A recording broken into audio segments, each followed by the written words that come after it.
Hi everyone, this is Amanita. So this is going to be just an unboxing and flip through.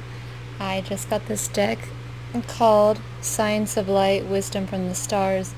These are nakshatra cards for Vedic astrology, or what is usually used in Vedic astrology. These are the lunar mansions or the nakshatras. If you don't know anything about nakshatras, you may know there are zodiac signs such as Aries, Taurus, Gemini, and so on. The nakshatras are more associated with the moon, while those zodiac signs are associated with the sun. I do hope to go more in depth with that one day, so there can be a better understanding there. So I do want to look at these cards though. So these are from like the UK or something, I'm not 100% sure. I live in Arizona, so it didn't take actually that long. It only took like a week for these to get to me. And it comes with this nice book. There will also be the link to where you can find these in my description, so you can take a look there. So 1008vedicastrology.com. And yeah, these are the Science of Light, Wisdom from the Stars, Nakshatra cards. So we want to see what's in the book quickly. And so we get a tiny picture of the card in the book, and we get, the associations, wisdom and advice, keywords, symbols, the deity. It just goes into all the information that's going to be on the card and goes a little more in depth into that. There's 27 cards in this deck. I think there's 27. They didn't include Abhijit Nakshatra, so there are 27 cards. Just kind of going through. It does give a little extra information for you. And then at page 13, you get right into the cards and such. So, and it comes in this little thing with their printed like logo on it. So you just pull the cards out. Here's the back. Let me move all this stuff out of the way. These are very big cards, by the way. So you can see, here's my hand on the card. I have long fingers, so let me get a card to show you kind of a size comparison. This isn't a traditional Rider-Waite-Smith card, but this is a kind of similar traditional size. So as you can see, way smaller. And as for the card stock, it's really not too thin. Like, it's not extremely glossy. It's more matte than glossy, I would say. Like, these are thinner card stock, more flimsy. But as you can see, it's very bendy, so it's definitely not like a thick and sturdy card stock. These are only like $30, or that may be expensive to some people, but not to me. You get the book and everything. So anyway, though, let's look through the cards. So first, here's Ashwini Nakshatra, 0 to 13 degrees Aries. So we have the deity, the Trimurti, the Dharma, Artha, Kama, or Moksha. So here's some keywords on the side. Here's the padas. This is kind of what the meaning of the card is right here, where this is exalted, where this lands. You even have a mantra. You have all the other kind of associations here. This is the male nakshatra, earth, merchant, deva. So, the animal is a male horse. It looks forward. Its guna is sattvic. Then you have the Shakti, the power to quickly heal and reach desires. Ashwini, the horsewoman, active and movable. You have the Sanskrit right here, and so the stars like in the constellation. And you also get, of course, the nice image, and right here you have the planet associated in terms of when you look at the dashas. So it really has a lot of information on the card. Great for learning, I'm feeling so far. It's almost like a flashcard, and you also have this color. I think there are different colors for maybe each zodiac sign. I'm not 100% sure, but I know that this is Aries. They used red as the outside. I don't know if they associated the colors with the color that the nakshatra is associated with. It looks like it, actually. I don't know, is Ashwini red? I know this is blood red is the color for this one, so that's might be what they have done here. So now we're just going to look through the cards as well, and we're going to go through. I haven't seen any videos on anyone flipping through these cards, so if also you need to pause at any time, go ahead and pause, because I don't want to make this video too long. I could go into a longer discussion about these cards, and I haven't looked through them yet, but we're going to flip through these. Pause if you feel the need to do so. And I'm going to look through these again after I do this flip through, because I do want to get a better look at them. Just want to make sure, you know, we get all the cards in and we're able to see them within a reasonable amount of time here. So we have Rohini, Mrigashira,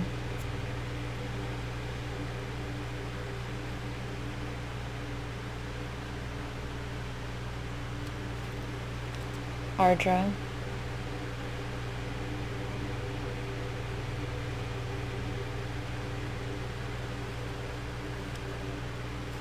Punarvasu.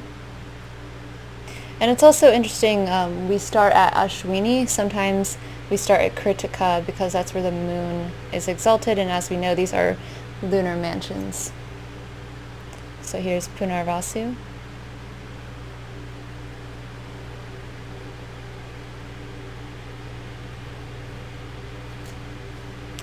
Pushya.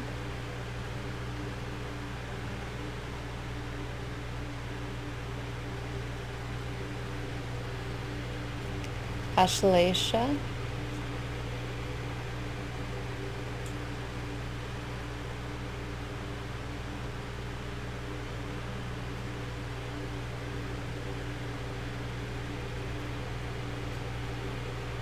Magha Nakshatra.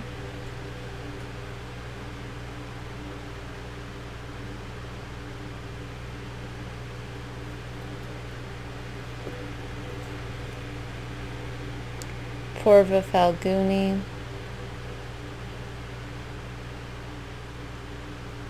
And the art is very simple on this. Like, it's not, you know, it can be a kind of complicated concept to kind of do a drawing for a nakshatra, I feel.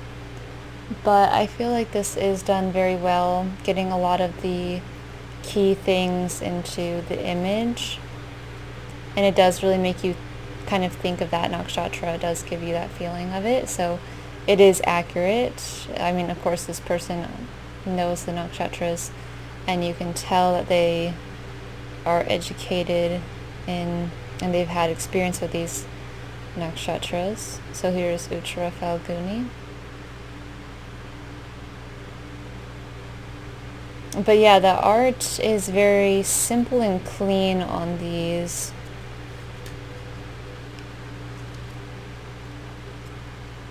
Done with kind of like a more, not delicate hand, I would say, but definitely not harsh. It's kind of very balanced and even style of art here.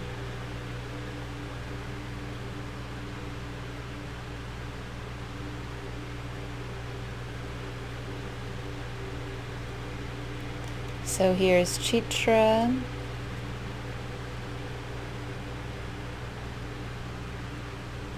You know what I thought, one thing, I don't know if this would be too much, but to include the temple and like the herbs, maybe that's written down, like the trees associated with the animals associated. I know that's really hard to fit though, but because there's already so much information on here. But I do hope maybe that's in the book, because I find interest in reading more about that and their associations. So here's Swati.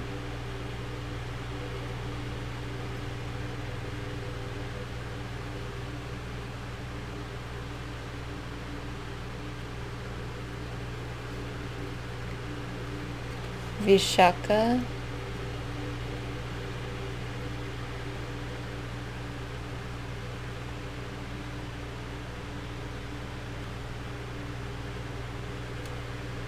Anuradha,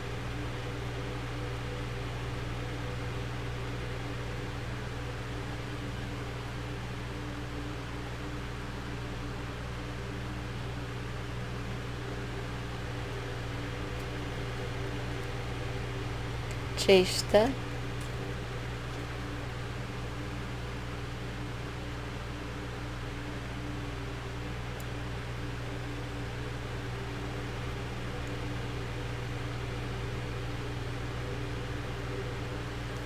Mula,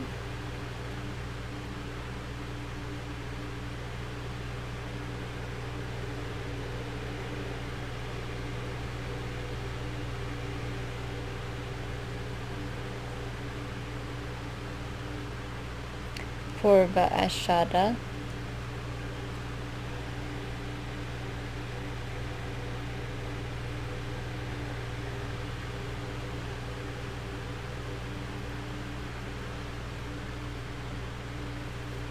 Uttara Ashada,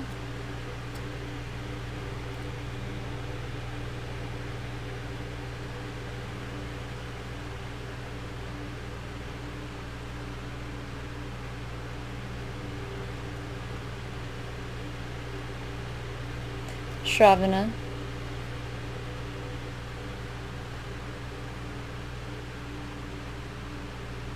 I really like that, the 3 footsteps right there.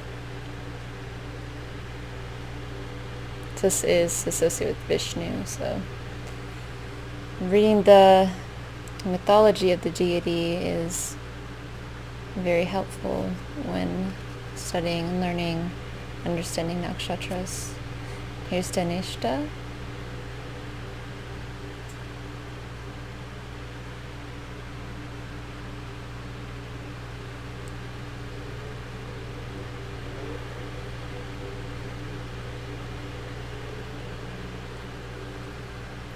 Shatabisha.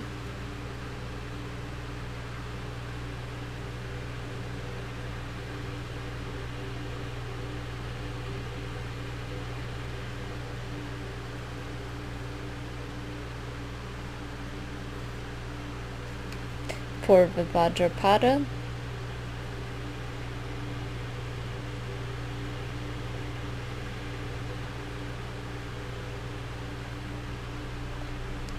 That is a very interesting image for Purva Bhadrapada.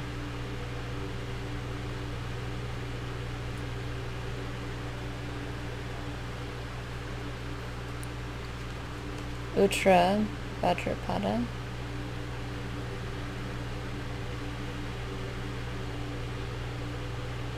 This tells you where it's debilitated. Mercury at 15 Pisces.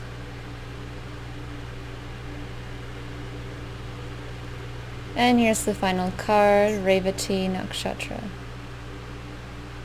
Exalted at 27 degrees of Venus. And these are all based off the sidereal.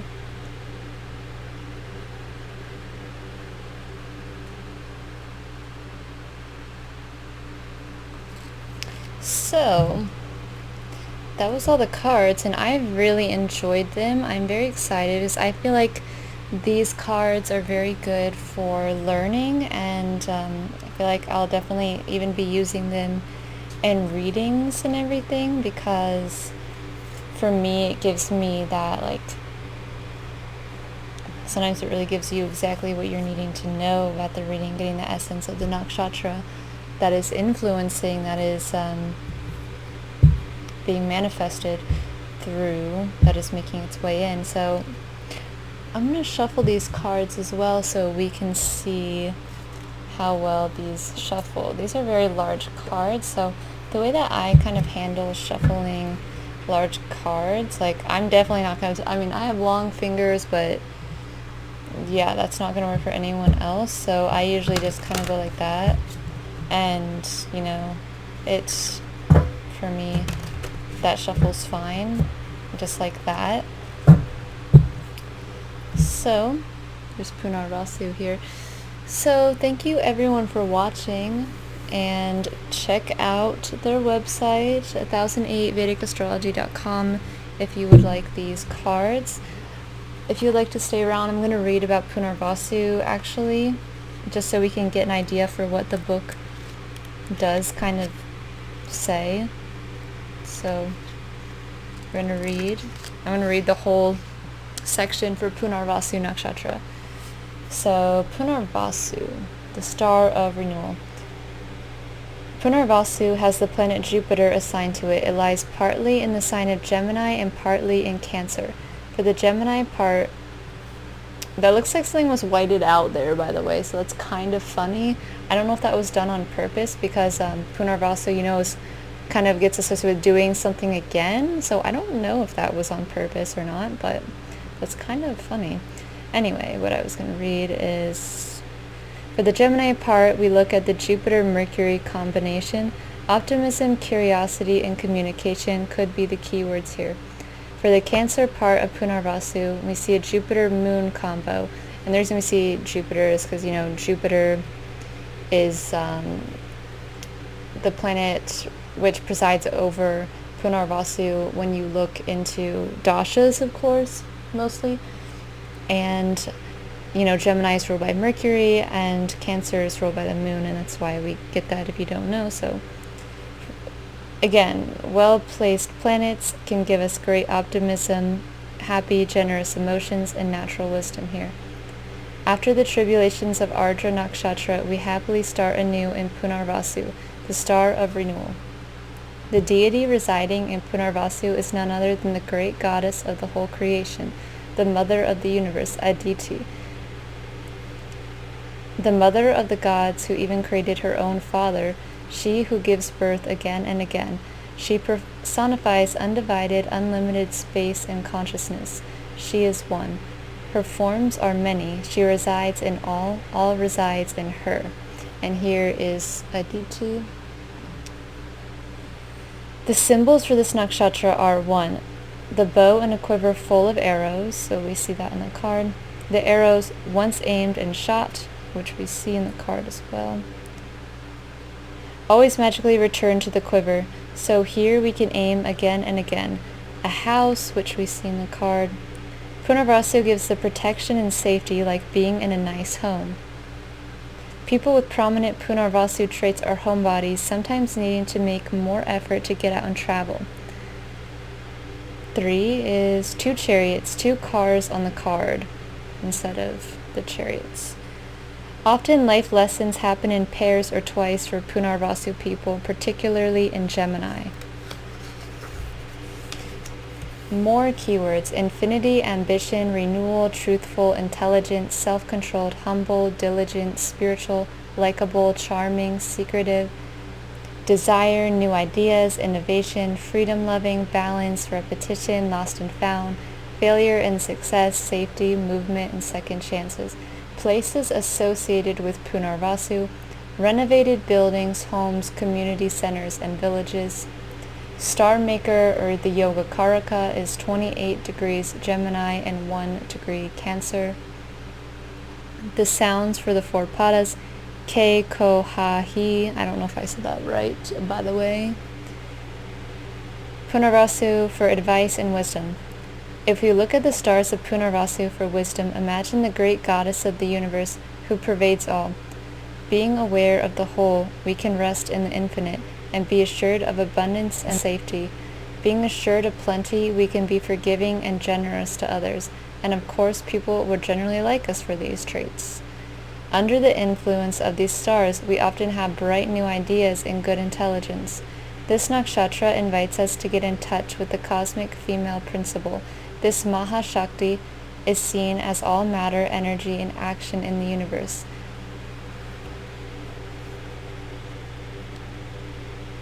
Where was I? I was looking for that on the card. So, the power to gain abundance. There it is. That's the Mahashakti. When we meditate on this, we get to see great abundance and infinite possibilities.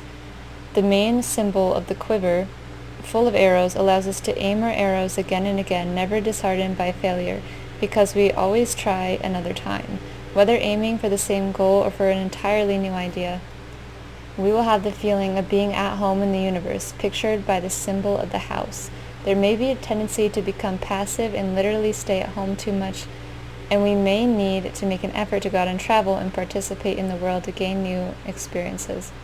Punarvasu gives a great inclination for spirituality, but as the symbol of the two cars, originally chariots, implies that there's also an emphasis on material wealth and goods. Often this nakshatra inspires us to acquire twice as much as we need and may give us a reluctance to clear out possessions that no longer serve a purpose, thinking we could use them sometime again. So we see it's associated with Artha, which is, the earth element, security, accumulation. Punarvasu will give second chances in life, will make us aware of the concept of infinity. We can follow our ideals. It will help to contemplate or worship the goddess or female principle and meditate on the universal mantra Om. So, that was Punarvasu. And I really like the cards, honestly. The wisdom and advice, that is what it is offering, that is accurate, that is true. I think it's great for learning, it's great for contemplation. It's great to pull a card and also to get to know these deities. I think, go off the information that has been given in the cards and explore them even further and get a more in-depth understanding. And thanks everyone for watching, and I'll see you in my next video.